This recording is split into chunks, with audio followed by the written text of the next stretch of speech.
భక్తివర్ణ ప్రేక్షకులకు శుభోదయం 14/4/2026 స్వస్తి శ్రీ చాంద్రమానం పరాభవనామ సంవత్సరం ఉత్తరాయణం వసంత ఋతువు చైత్రమాసం కృష్ణపక్ష అష్టమి శుక్రవారం అష్టమి రాత్రి 7:33 వరకు నక్షత్రం పూర్వాషాఢ నక్షత్రం ఉదయం 8:25 వరకు తర్వాత ఉత్తరాషాఢ నక్షత్రం ప్రారంభమవుతుంది.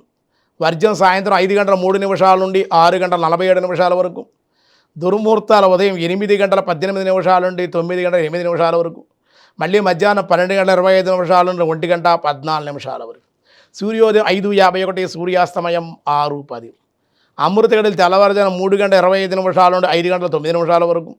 రాహుకాలం ఉదయం 10:30 నుండి 12 వరకు రాహుకాలం. శుభ సమయం ఉదయం 6:01 నుండి 7 వరకు. మధ్యాహ్నం 3:30 నుండి 4:10 వరకు శుభకాలం. శివయోగం మధ్యాహ్నం 3:43, బాలువ ఉదయం 7:21, కౌలవ కరణం రాత్రి 7:33. దినారంభ చక్రంలో ఈరోజు మేషరాశి వారి వృత్తి వ్యాపార వ్యవసాయ మూలికంగా రాణింపు, ఆరోగ్య లాభం, ధనలాభం. వృషభ రాశి వారికి అనుకూల ధనలాభాలు, కుటుంబంతో ఆనందంగా ఉంటారు. దేవతా ఆరాధనలు, దేవాలయ దర్శనాలు చేసే అవకాశం ఉంది. మిథున రాశి వారికి నూతన పరిచయాలు, కొత్త అవకాశాలు అందిపుచ్చుకునే అవకాశం.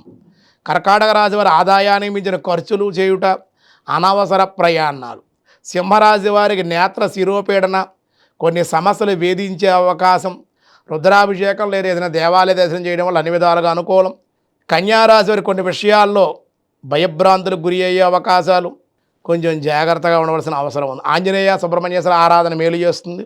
తులారాశి వారి స్త్రీ మూలక లాభాలు, సంతానం వల్ల శుభమూలిక లాభాలు, విద్యార్థులకు అనుకూలం.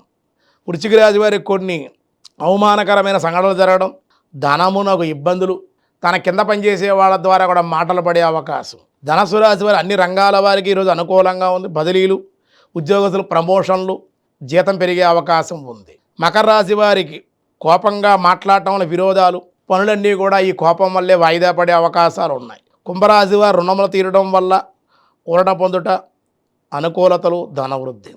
మీనరాశి వారి వ్యాపార మూలిక లాభాలు, విద్యయందు అభివృద్ధి, ధనలాభం.